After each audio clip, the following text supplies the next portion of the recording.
자, 지금 세금 때문에 굉장히 스트레스 받아 하시는 것 같은데 세금 안 내는 방법을 제가 소개를 시켜드려야 되겠네요. 들어보셨나요? 예, 세금이 아예 없습니다. 진짜요? 네. 뭐예요? 뭐예요? 우와. 오늘 너무 좋은 거 배웠네요. 진료는 의사에게. 약은 약사에게. 투자는 투자 전문가에게. 전문가에게. 네. 아까 전에 금이랑 채권 그리고 하나 더 달러. 그렇죠, 그렇죠. 네, 해주셨는데 그럼 이 세 가지 사고 팔고 할 때 좀 주의할 게 있을까요?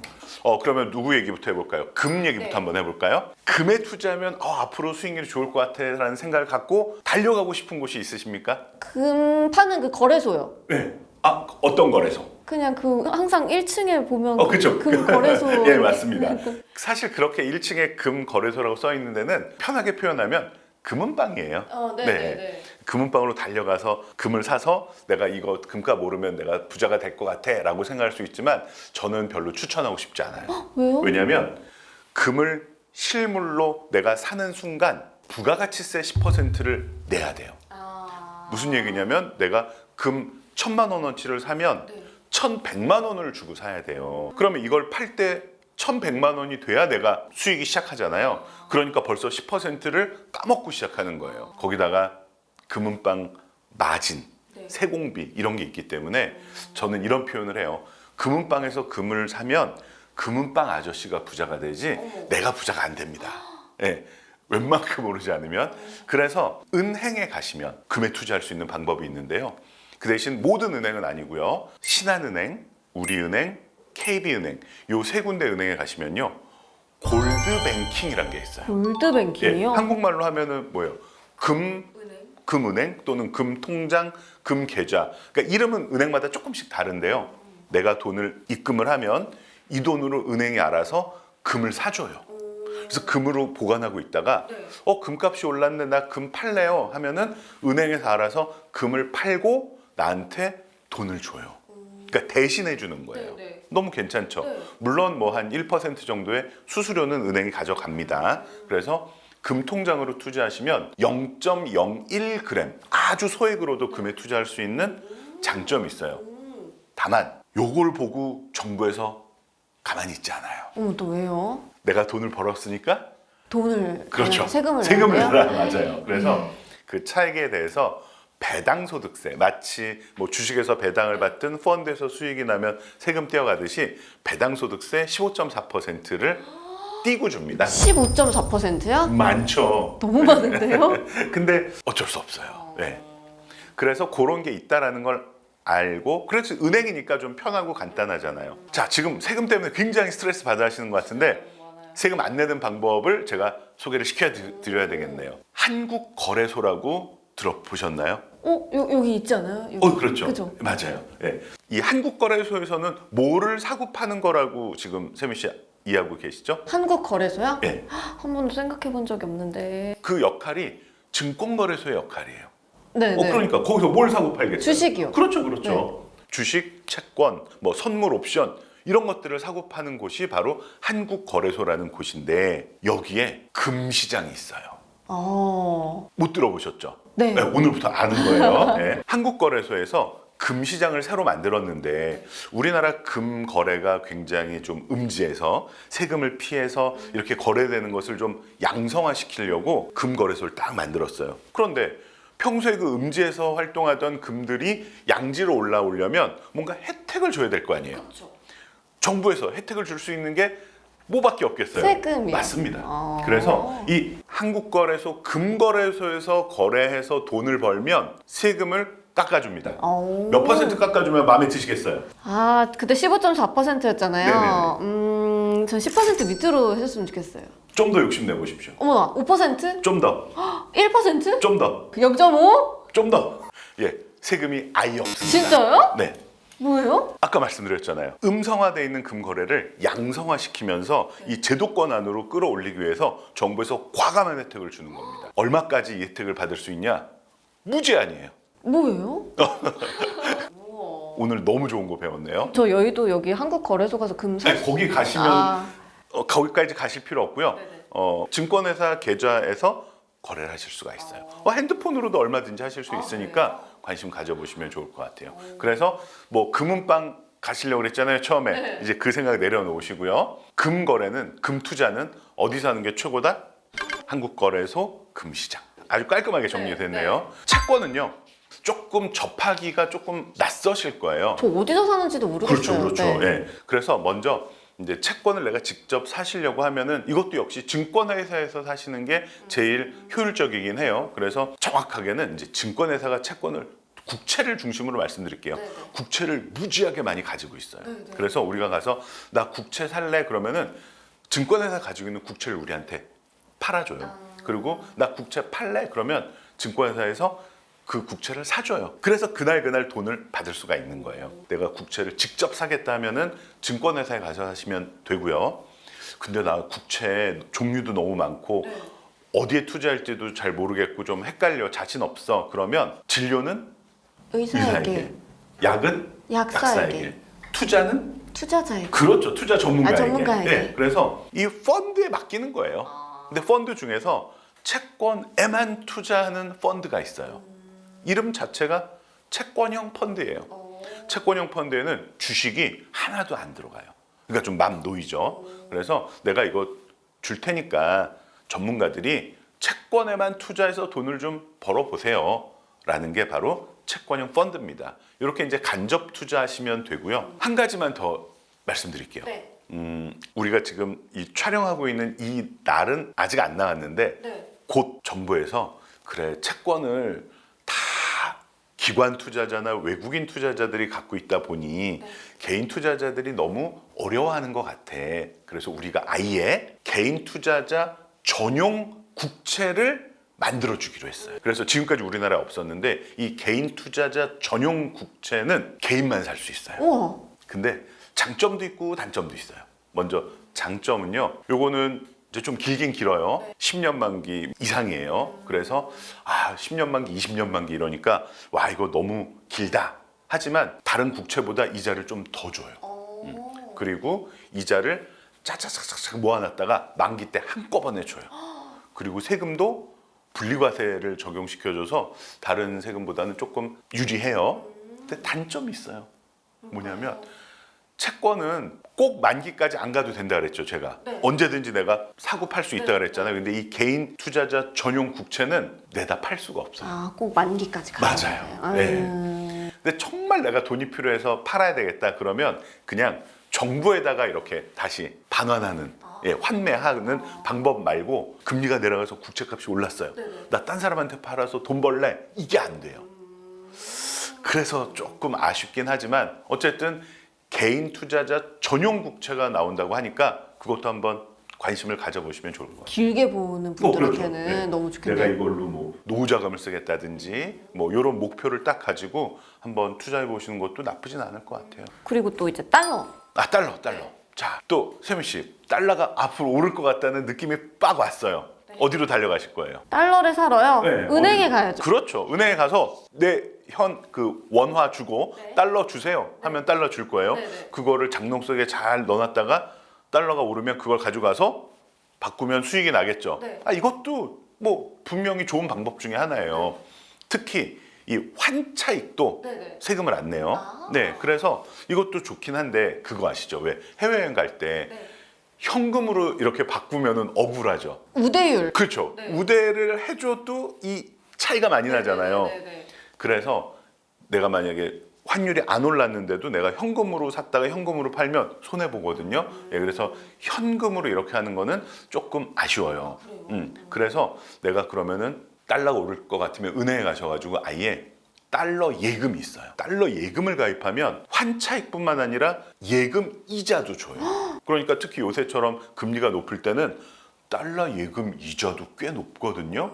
그래서 환차익도 먹고 예금 이자도 먹고 둘 다 먹을 수가 있어요. 그래서 내 기간에 맞춰서 뭐 나 3개월짜리, 뭐 6개월짜리, 1년짜리 이렇게 달러 예금을 가입하시는 방법도 있습니다. 그런데 제가 추천드리고 싶은 것은 달러가 좋을 것 같다고 해서 달러 자체만 투자하는 것보다는 달러화로 평가돼 있는 자산을 사는 거를 추천드려요. 이게 좀 무슨 얘기인지 어렵죠? 달러화로 돼 있는 자산. 네.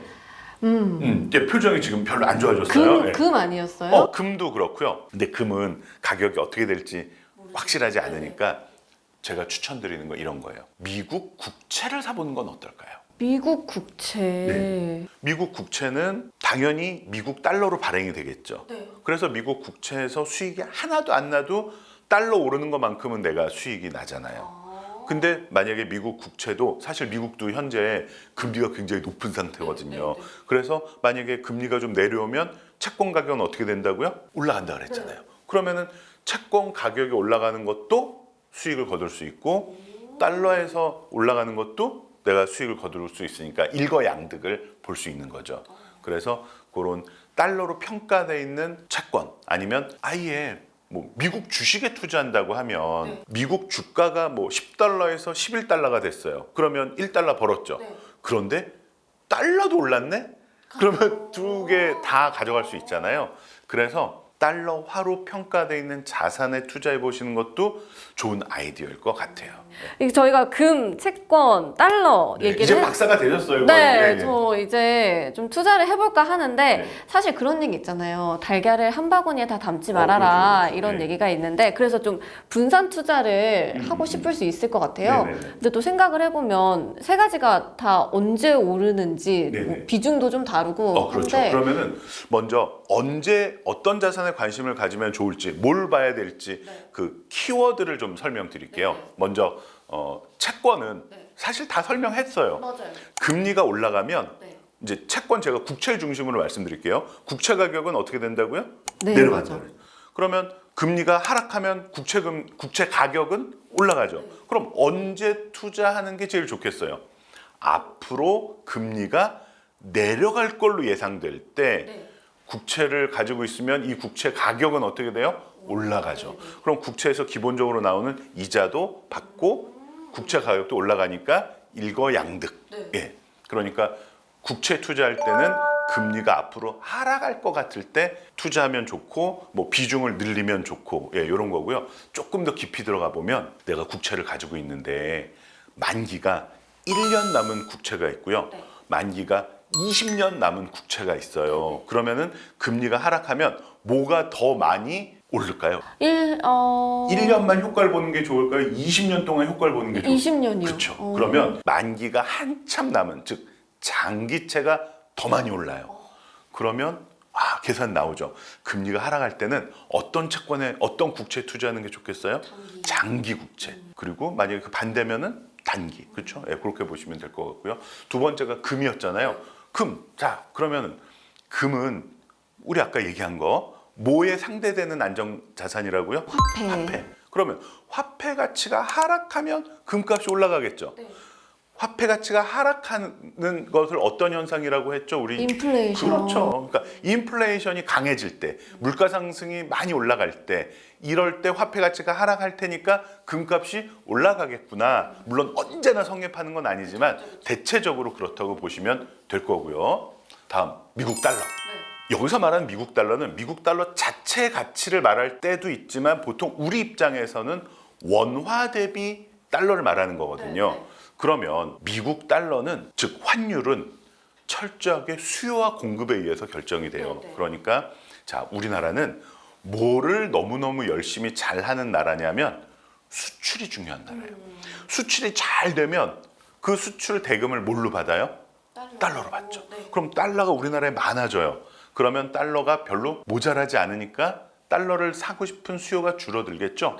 그러면 달러 환율은 그렇게 오르지 않을 거예요. 그래서 보통 우리나라 경기가 어렵고 수입을 많이 해야 되고 수출이 잘 안 되고 하면 여지없이 미국 달러는 올라가요. 그러니까 미국 달러가 올라가는 게 제일 생각해 보세요. IMF 때 우리나라가 제일 어려웠잖아요. 그러니까 미국 달러 환율이 어떻게 됐어요? 제일 많이 2,000원 막 이렇게 올라갔잖아요. 그 다음에 이제 2008년 금융위기 이때 또 우리나라가 어려워서 달러도 많이 올라갔고 얼마 전에 그 코로나 그다음에 러시아 우크라이나 전쟁 이런 것 때문에 우리가 수입을 엄청나게 많이 해야 되고 수출은 잘 안 되고 이때 또 달러 올라갔고 그러니까 달러가 우리나라가 많이 필요할 때는 여지없이 달러 환율이 올라간다. 정리가 됐죠. 그러니까 이거 외울 필요가 없어요. 어떻게 하시면 돼요? 이해하시면 돼요. 예. 자, 시험 봅니다. 채권 가격은 뭘 키워드로 생각하면 판단할 수 있다? 금리. 금리. 금은 금은 네, 인플레이션. 그렇죠. 네. 네. 마지막으로 달러는 우리나라 그렇죠. 수출. 네. 그렇죠. 네. 그렇게 보시면은 크게 언제나 맞는 건 아니지만 크게 틀리진 않습니다. 어느 예. 정도 네네네. 맞다. 그럼 만약에 제가 지금 목돈이 좀 있어요. 얼마 있어요? 뭐 많진 않은데 1,000만 원이 있다고 오. 네, 생각을 하고 좋아요. 네. 이제 투자를 해야겠다 하면은 네네. 비중을 어느 정도로 가져가면 좋을까요? 그러면 이제 아까 처음에 말씀하신 것처럼 달걀을 나눠 담아라. 네. 예. 그럼 일단 나눠 담는 큰 카테고리를 만들어 보면 주식이라는 투자 자산이 있을 거고요. 그다음에 채권이라는 안전 자산이 있을 거고요. 아까 우리 얘기했던 금이라는 이걸 조금 어렵게 얘기하면 대체 투자라고도 해요. 실물 투자 뭐 이런 것들. 예. 이렇게 세 그룹으로 나눠 볼게요. 1,000만 원이라고 하면 그래도 이게 목돈이니까 아무래도 좀 안전성에 좀 더 포커스를 맞추고 싶어요. 그러면은 이제 주식형 자산의 한 30%만. 예. 근데 요 안에는 국내 주식도 있고 해외 주식도 들어갑니다. 이 해외 주식에 들어간다는 얘기는 어떤 자산에 스며들어가 있죠? 아, 달러. 그렇죠, 그렇죠. 예. 그다음에 이제 채권이 있어요. 채권은 한 60%. 예. 그러면 채권이 60%면은 여기도 역시 국내 채권, 해외 채권으로 나눠서 들어가고요. 나머지가 10% 금으로 들어가는 거죠. 그러면 요 안에는 채권이라는 안전자산, 그다음에 미국 달러라는 안전자산, 그리고 금이라는 안전자산, 요게 녹아 들어 있는 거죠. 그렇죠? 근데 만약에 태민 씨께서 목돈으로 1,000만 원을 투자하는 게 아니라 예를 들면 뭐 한 달에 50만 원씩 적금 들듯이. 그렇죠. 네. 조금 세련되게 표현하면 투자니까 월 적립식 투자라고 보통 표현을 해요. 매월 일정 금액을 투자한다 이거죠. 이렇게 하면 아무래도 수익성을 좀 더 추구하셔도 돼요. 그러니까 주식 자산 비중을 좀 올리셔도 돼요. 그러면 한국 주식, 해외 주식 합쳐서 한 50% 정도. 너무 무서워요? 네. 근데 내가 지금 사면은 이거 떨어지면 어떡해? 근데 다음 달에 돈이 또 들어가요. 그러면 낮아진 주식 가격으로 내가 좀 더 많이 살 수 있는 거예요. 아, 평단가를 또 낮출 수. 전문 용어 나왔어요. 평단 가격. 예, 맞습니다. 그래서 나눠서 투자하실 수 있다는 것은 아주 유리한 그 포지션을 확보하시는 거거든요. 그래서 주식 자산의 50% 추천드리고 싶어요. 이 안에는 국내 주식, 해외 주식 들어가겠고요. 해외 주식에 역시 달러로 들어가는 거고요. 그다음에 국내 채권, 해외 채권이 여기서 이제 아까보다 축소되겠죠. 그래서 한 25% 정도. 그러면 나머지 또 25%는 뭐가 들어가겠어요? 금인가요? 그렇죠. 근데 얘기를 해주실 때 보면은 해외 주식이나 해외 채권을 조금 더 비중을 크게 잡으시잖아요. 네네네. 그건 역시 달러 영향인가요? 그 영향도 있지만 현실적인 말씀을 드릴게요. 우리나라 주식시장이 굉장히 커졌어요. 그래서 2,000조가 넘어요. 2,200조도 넘고 이런데 전 세계 주식시장에서 차지하는 비중은 얼마 안 돼요. 1%대예요. 그러니까 1, 2% 사이에서 왔다 갔다 해요. 그러니까 아주 냉철하게 보면은 거의 눈에 잘 안 보이는, 아직은 좀 메인 위치가 아니거든요. 그래서 우리나라 주식시장보다는 해외 주식시장, 특히 선진 시장의 비중을 좀 더 크게 가져가시는 거를 추천드려요. 좀 큰 물에서 놀아라 이런 그렇죠. 건가요? 예. 알겠습니다. 자, 이렇게 포트폴리오까지 짜주셨는데 그러면 정리를 좀 해보면 안전자산에 대표적으로 금, 채권, 달러가 있다. 이렇게 얘기를 해주셨고 이제 초보자분들은 국채에 투자를 하는 게 뭐 안전성, 수익성 이런 부분에서 조금 더 나을 것 같다 얘기를 해주셨는데요. 뭐 초보자분들도 좀 걱정을 많이 하시는데 사실 지금 얘기해 주신 대로 배우고 또 자기가 직접 투자를 해보면 좀 걱정도 덜어지고 그렇게 어렵지만은 않은 것 같아요. 안전자산에 투자를 하는 게. 맞습니다. 그리고 부사장님이 지금 저희를 위해서 포트폴리오도 짜주셨으니까 뭐 매월 월 적립식 투자를 하시거나 아니면 목돈 투자하시는 분들한테도 좀 도움이 됐으면 좋겠습니다. 자, 우리가 월급만 모아서는 사실 뭐 경제적인 자유를 누리지 못하잖아요. 이런 투자도 같이 해보면서 돈을 굴리고 좀 굴려봐야 경험도 쌓고 하는 것 같습니다. 오늘 도움 주신 조재영 부사장님 감사합니다. 네, 감사합니다. 다음 시간에 또 만나요. 안녕.